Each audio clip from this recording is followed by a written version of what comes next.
The holiday season is fast approaching, which means we're going to have a massive influx out on our roads again. The numbers don't lie. All of us have a huge responsibility to make sure that we are safe, that our families are safe, and that we are being respectful of other road users. And it all starts with the safety of our car. We are lucky to have a resource like Bertus, who clearly loves his job and loves braking and knows more than any man I've ever met. Bertus, welcome back. Today we are looking at one of the core components of our braking system, our brake discs. Explain to me, why is this component so important and what does it do in the braking system?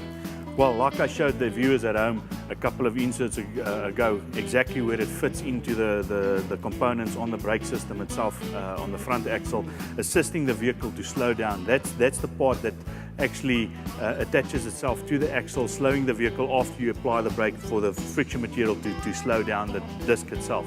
And it's very important when looking at this, at the condition of the disc when you replace a set of brake pads, to make sure it's healthy to be on that vehicle. Now the disc as a component looks incredibly strong, certainly when weighed up against the friction material on the brake pad. It's difficult to think that it could get worn down at all. How does it sustain damage? Where does the wear and tear come in? Now the big thing is to remember is friction is happening. As soon as you've got friction, you've got wear accompanied with the heat.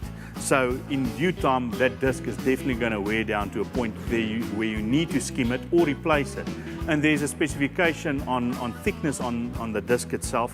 When it reaches that specification, you need to replace it. After that, a failure could occur on the disc itself. I suppose the confusion comes in whereby your brake pads are wearing down a lot quicker than your disc. How often should we be checking every time we get our brake pads replaced? What's the safest route in your mind? I think each and every time when you replace a set of brake pads, a full inspection of the whole system must be conducted to make sure that the whole system is working hand in hand. When you replace the pads, you need to skim that to make sure that all the material transfer that happened over a number of kilometers, you actually take that out of the equation to make sure that the new pad is bedding in first time the best way that it's able to bed in, and also keep all that unnecessary noises and stuff from happening on the vehicle itself. Now, just looking at the components in front of me, it seems like a very specialized process to go through. Take me through the skimming itself. There's a rule of thumb, every third time that you need to replace a set of brake pads, you need to replace the disc, because that disc came to a point where it's too thin and can't dissipate the heat quick enough out of the brake system. So here you can see the differences between two discs. They actually operate at the same amount of kilometers. This one is the worn disc. You can actually see the wear radiuses or the wear marks on this disc. This disc over here has just recently been skimmed. You can see, if you compare it to a new disc, it's fairly similar in the way that it looks, and that's how you need to fit a new set of brake pads on a nice skimmed area over here.